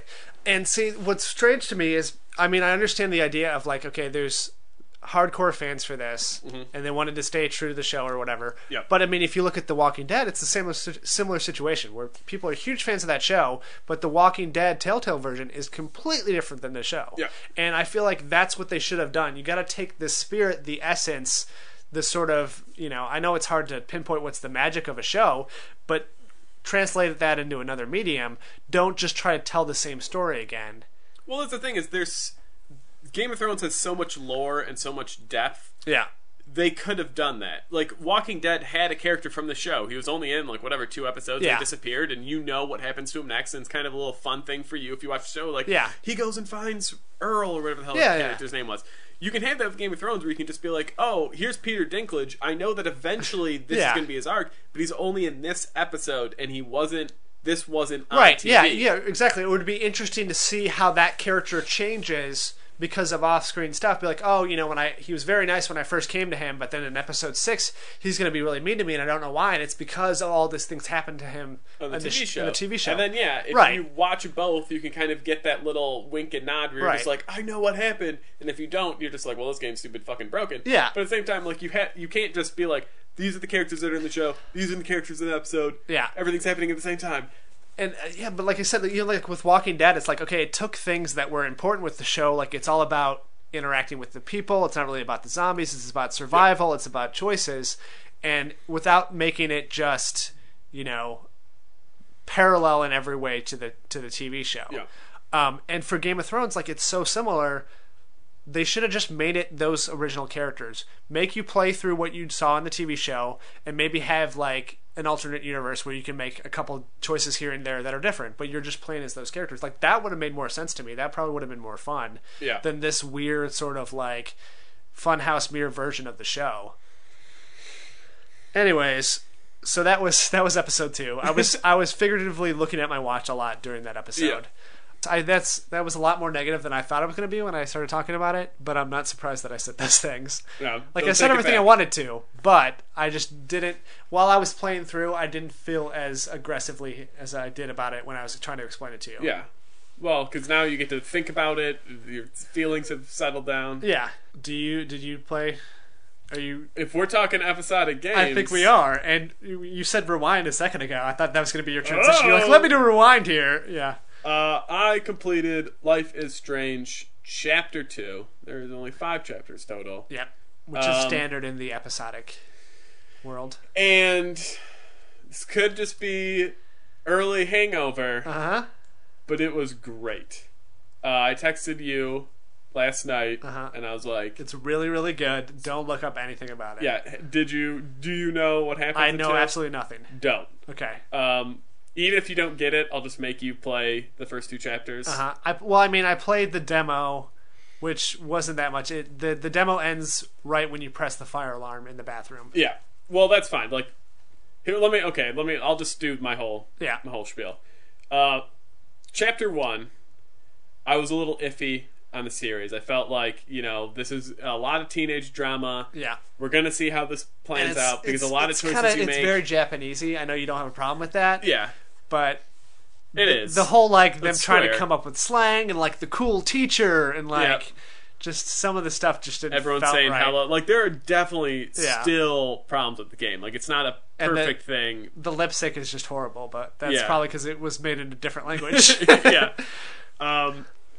But so when I played through the first one, I made some choices, and I'm just like, well, we're gonna see how this pans out. And the whole, for anyone who's just now joining the conversation, like Life is Strange, the whole point is that you have time powers. So you can rewind time to kind of make your decisions, to help you solve puzzles, whatever the case is going to be. Most of the time when there's a big situation, it won't save until you like leave the area. So you can do a dialogue tree, and you can be you can do every choice the first playthrough, basically. Yeah, and then rewind it, and then go like, what choice is best. What they do well, which against Game of Thrones, which I of course haven't played, is that everything is kind of gray. Which is how choice games should be. Until you save it, because like from episode 1, right? Which this is part of the demo, or maybe close to the demo, so this isn't really a big spoiler. You have a chance to tell the principal what you saw in the bathroom. If you say, I found the guy with the gun. I saw a guy with a gun, the principal's just like, that's a pretty big accusation. Like, you're fired from school. Yeah, it's just like, he's a prominent member of society. Like, he really kind of comes down on you. No 15-year-old kid is a prominent member of society. Well, whatever. This isn't verbatim. And it's just like, and then, your girl kind of has an aside after it, just like, wow, he really kind of seemed to be a dick.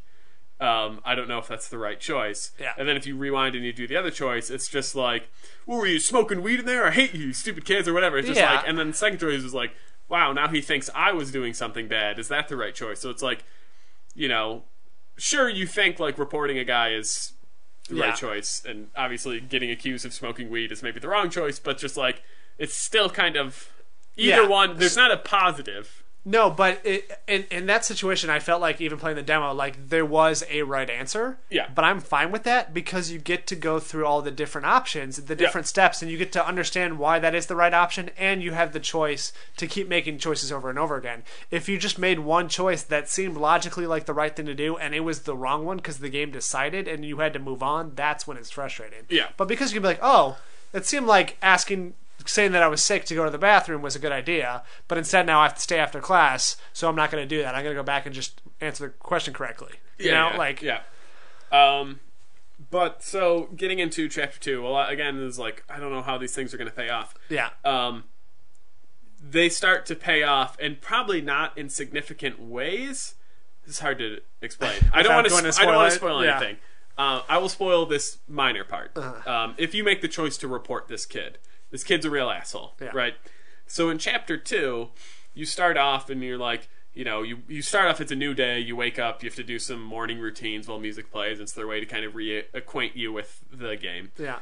You go and you take a shower in the dorm, and then you come back to your room, and it's trashed, and like there's written words like, I know you ratted me out, bitch, I'm gonna kill you. Yeah. Like, it's real extreme. Like, you feel like, holy shit, invasion of privacy. Like, this kid's messed up, and he knows that I reported him. You also carry, like, your little phone. You get random texts. You get texts from him, which is, like, it shows up as, like, a random number, because obviously you don't have him logged in your phone, because why would you? He's a psychopath. Yeah.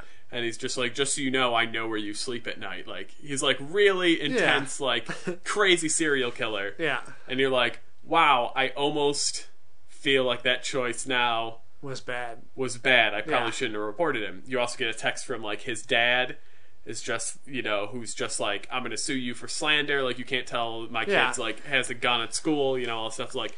So while these are all minor things, like, you just look at the text and then you move on. Like, the game hasn't changed per se. You're just like, holy shit, I feel like I did the wrong thing by reporting this kid, when at the time seemed like the right thing to me of being truthful. Yeah, that's a super, like, basic but effective way to show that your choices have matter, and that's a way to. It's easy to write all those text messages, so it's not that much extra work. It's not like you have to do branch stories with cinematics and all this other stuff. So I think that's a good way around the whole choice situation. Yeah, I think they did that. Like I said, that's a good idea. That's very effective but simple. And so there's a couple other choices that you make in the first one that have already come back to at least have some moderate payout, and you're like, whoa, like, normally you make these big choices and maybe 3-4 down the road, like, it sets up this big upcoming thing, and you're kind of getting these minor, like, I'm in danger, there's this kid who's kind of after me, I should avoid him if I see him, like, I don't know what's going to happen. Yeah. And you can't rewind that far back, so it's not like I could rewind all the way back to that part and change my thing to see how it works. So 2 kind of sets it up where, you start seeing these results, and I'm kind of upset we didn't talk about when I was halfway through, because I wanted to make a prediction, and my prediction turns out to be 100% accurate. Nice. So now I just can't even say it. But so it kind of starts off, and it's the premise of the story is you have these time powers, and you basically tell your best friend you have time powers. So then she kind of runs you through the ringer of seeing how far your superpowers go. You're like, it's kind of a new in the way dynamic. Obviously, everything's just dialogue and rewinding time and, you know, doing actions. But, like, for instance, you're in a diner and you have to watch as a scene unfolds. Then you have to rewind it and you basically have to tell her everything that's going to happen. Which, you know, again, it's just a dialogue tree. It doesn't seem that interesting, but it's at least a new mechanic where you're like, you have to watch, you have to pay attention, you kind of have to pick up notes. You're like, okay, this lady's going to drop her cup, and these two are going to get in a fight, and this guy's going to pee on the bar, or whatever it's going to be. And then you have to be like, I think Lucy drops her cup, and these guys fight, and Johnny pees on the bar. And then, you know, that you have to do that to even successfully move on. Yeah. But it's like, oh, okay, that's like something new besides just, you know, I feel like I didn't make the right choice, rewind dialogue tree. But I think I have colonoscopy. I don't think that's what it means. If you're currently having a colonoscopy. I am. It's just very...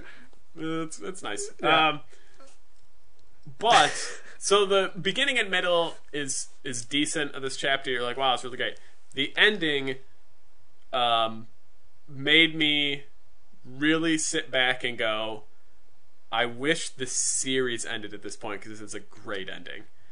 Interesting. Well, because it doesn't wrap up the story. No, but you're like, that was like a good ending to this movie if there was going to be a sequel. Yeah, sort this of is thing. like, holy shit. Like, I think, like, you know, these are all supposed to be TV shows, right? This is one where you go, like... Season finale? This is a season finale. Like, how the fuck are they going to come back from this? Yeah. I don't want to step on any spoiler toes. I imagine if you play through the episode, you can kind of see what's going to come. I completely encourage that nobody look up. There's stuff on the internet. Yeah, of course. Don't look it up, because here I'm going to spoil a tiny smidget bit. So you spend this whole time practicing, you know, like showing your superpowers off. The story arc of that is that the more Max, who's the main character, uses her power, she kind of gets these like nosebleeds, she kind of hallucinates. Like, it really weakens her to a weakened state. So you do this all day, and then you go back to the school at night. Well, not night, evening, dusk, like for your art class. This is such a weird school too, by the way. Like, you're in the photography class and you all have like 3-4 desks to yourselves. There's 5 people in this class total. Yeah, and then you can just wander around the school and do other things between classes. And there's a dorm though, so it's not college. Yeah, but it's not high school, because high school you wouldn't sleep at a dorm. I think it's just too Japanesey is the problem. But so you get, you know, your character's weak, and you get to this point where now you can't rewind.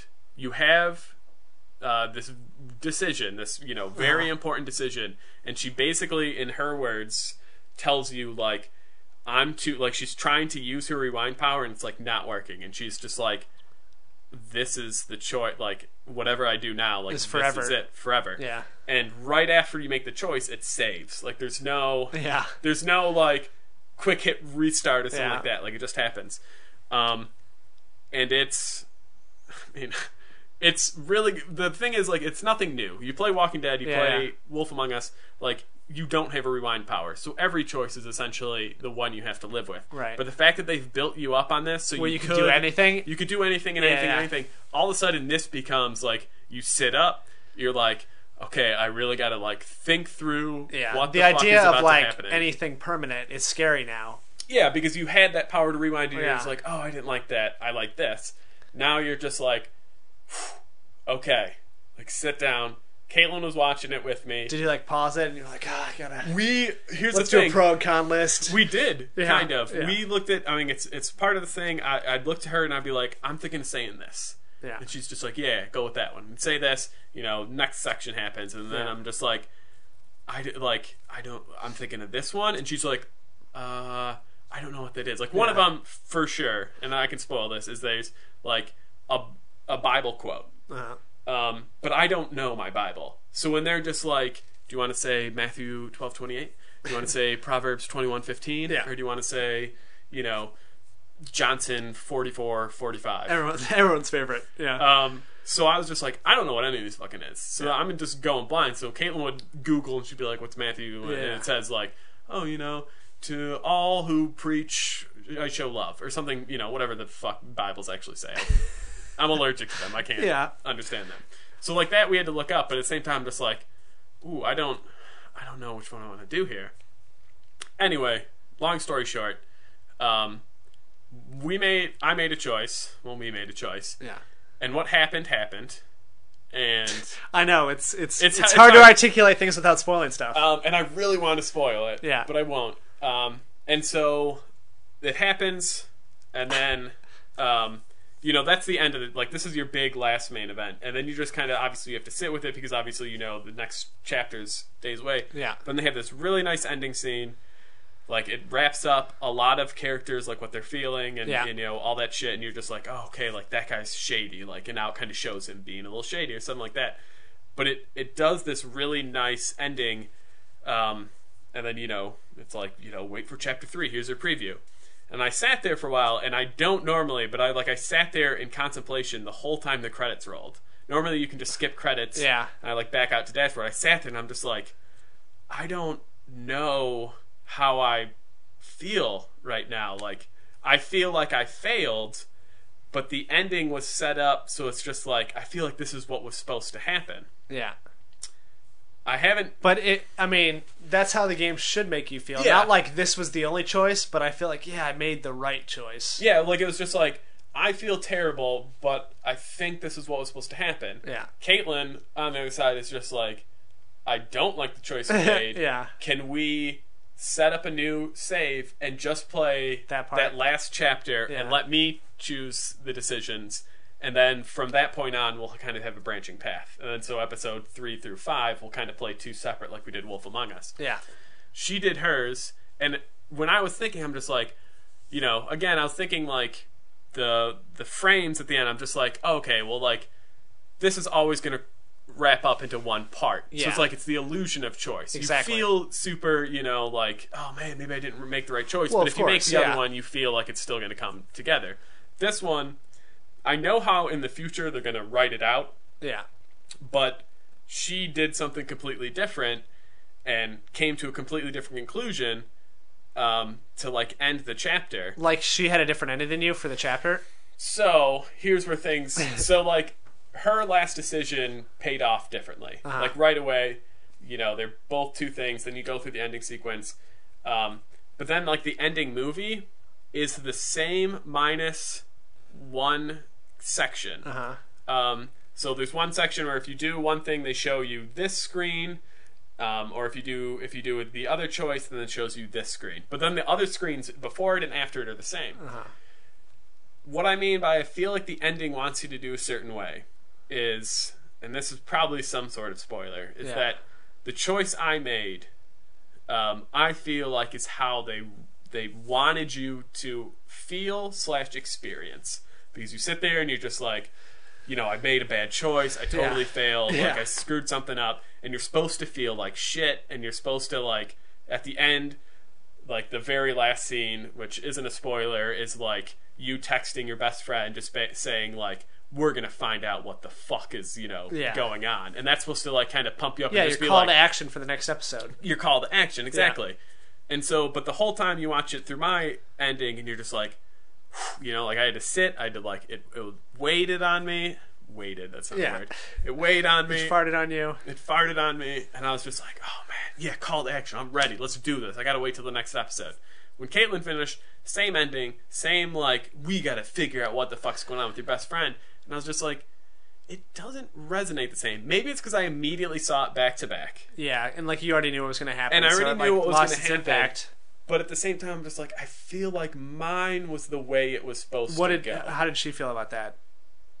Did you guys talk about it? Did she feel like her ending was the right choice? Yeah, she felt like her ending was the right choice. I think if I was to ask her, like, how do you feel the ending sequence was, I think she'd agree with me that my ending sequence seemed more powerful than hers. But at the same time, like, she will defend that her choices that she made to get to where she is the way that she would have played it and like to have played it. Right. I kind of want to do like we did, like you made me play Destiny. Yeah. I kind of want to make you do this. I'm up for that. Because like I said, the first episode kind of made me wishy-washy about the whole series. Second episode, I'm in now. Okay. I'm like, That's I'm good. in for the long haul. Yeah. I got to see how episode 3 comes back. Hopefully they keep my momentum. If not, then obviously it's a huge letdown. But I'm just like, oh man, everyone's got to play this right now. Yeah, that's good. It's fun to be excited about a game. It's fun to play a good game for once. Like Yeah, one well, thing I want you to do is try to play for an entire month. Just play good games. It can't happen. Yeah. Well, but like, and I'll close with this: is like, there's still, if the issues that were in the first one, like, were enough to break some people from playing the game. There's a lot of people who, like you said, like the lip sync was too much for them to take. Yeah. The characters' dialogue, it's all written by the same people. Some stuff got kind of annoying in the demo of like playing the same stuff over again. Like, oh yeah, no, I get it. I get that I can have the right answer now. Yeah. I don't have to go back every time then to always get the right answer for things. It's like I just want to do what I want to do. Like, hey, because like anytime they do this with movies or something, when you play the same section over and over again, Yeah. it usually gets shorter and shorter. Yeah, But not for this game. Well, you can. There's eventually a skip There's button. a skip button, yeah, Yeah. but it's like, okay, I still have to answer the question correctly that the teacher asked. I still have to talk to him before I leave the room. Like all those things. It's like, oh, you got to go through the dialogue again.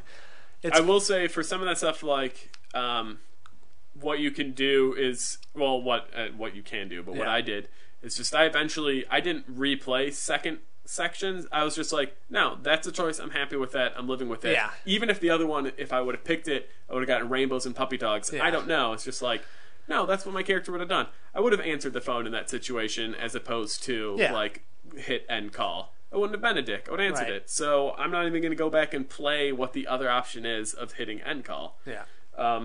So I'm kind of doing that. Even the minor stuff, like you said, where like you can answer a question correctly, it's just like, no, my character didn't know it. Right. Didn't care. Yeah. Didn't care to go back. If they don't make me go back, I'm almost content to live with my decision. I will say though, in what I did play, it was fun to just explore the school and the universe, like Yeah. just walk around the classroom or walk down the hallways.